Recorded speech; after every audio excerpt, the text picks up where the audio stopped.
Welcome mga tol, again Vince Motovlog here. So ngayon nandito tayo sa Suzuki Royce Trias Shop dito sa Cabanatuan City. So sa mga nagbabalak dyan maglabas o may balak bumili ng Suzuki motorcycles, especially kung taga dito kayo sa Cabanatuan, panoorin mo tong video na to hanggang dulo. So along the highway lang to mga tol, sa tabi ng Robinson sa Cabanatuan. So pasok tayo sa loob. Okay mga tol, bago tayo magpatuloy, kung hindi ka pa nakasubscribe dito sa aking channel, please do subscribe at paki-on na rin ang notification bell para lagi kang updated sa mga i-upload kong video.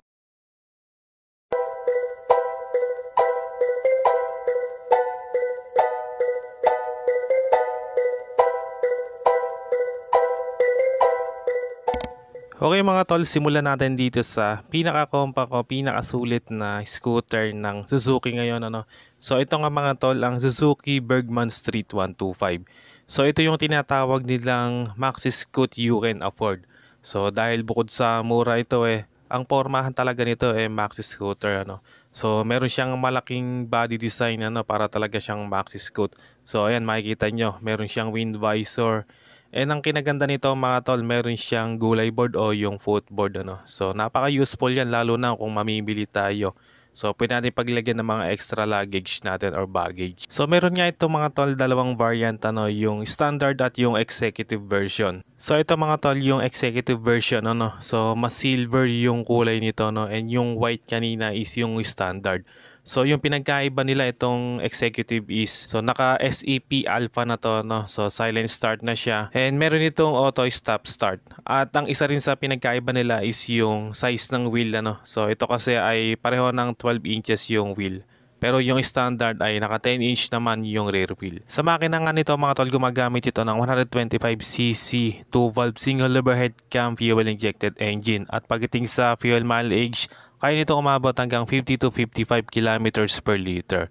And pagdating sa presyo mga tol, ang SRP nitong executive version ay 92,400 pesos. At para naman dito sa standard version, ang SRP natin dito ngayon ay 83,400 pesos. Next naman natin mga tol, itong Underbone King ng Suzuki Motorcycles. So napakatagal na nito sa market, itong Suzuki Raider R150 carb type. So meron tayong apat na available dito, so napakaangas, wala talagang kupas itong Raider R150. So pagdating sa reliability at durability, talagang subok na dito sa Suzuki Raider R150. So pagdating nga sa presyo nito ngayon, ang SRP ngayon dito ay 108,900 pesos. At sa mga naghahanap naman ng classic scoot, so meron na ang Suzuki Motorcycle Philippines niyan. Ito nga mga tolang bagong release lang ng Suzuki, ang Suzuki Access 125. So meron dalawang variant to, ang standard at ang Ride Connect Edition. And itong nasa harapan nga natin ay yung Ride Connect Edition. So wala silang display nung standard version. So ang kinaiba nga nito mga tol is naka TFT display na to. It means meron na siyang Bluetooth connectivity, turn by turn navigation, etc. Pagdating sa presyo nito mga tol, 93,900 at yung standard naman ay 84,900.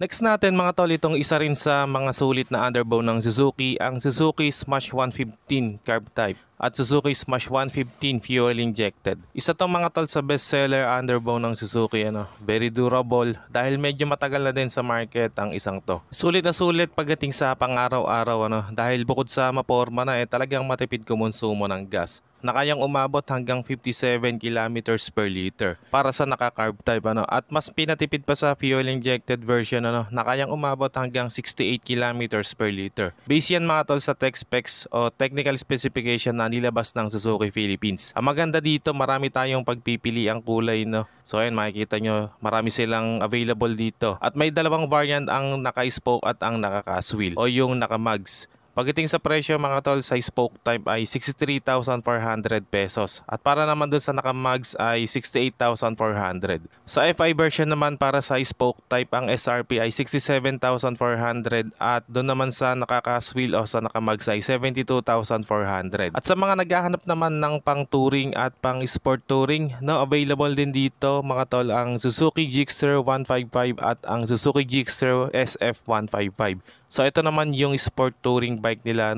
naka-sports bike ka na naka-pang touring ka pa. So hindi kasi masyadong subsob yung rider dito pag sinakyan. Kumbaga naka-upright position pa din pag sinakyan mo. Napaka-forma nito mga tol, big bike na yung looks niya. Pagdating sa presyo para sa Gixxer 155, ang SRP nito ngayon ay 104,900 pesos at para sa Gixxer SF 155, ang SRP nito ngayon ay 114,900 pesos. And dito naman mga tol, another scooter. So ito naman ang Suzuki Avinis 125. Semi-engine lang naman ito sa Bergman Street 125 no. So bulky naman yung build ng isang to mga tol at napaka-sporty ng datingan. Sulit din pagdating sa specs, naka full digital instrument panel, LED lahat ng ilaw, may USB charging port at higit sa lahat mga tol matipid din kumonsumo ng gas na kayang umabot hanggang 54 kilometers per liter.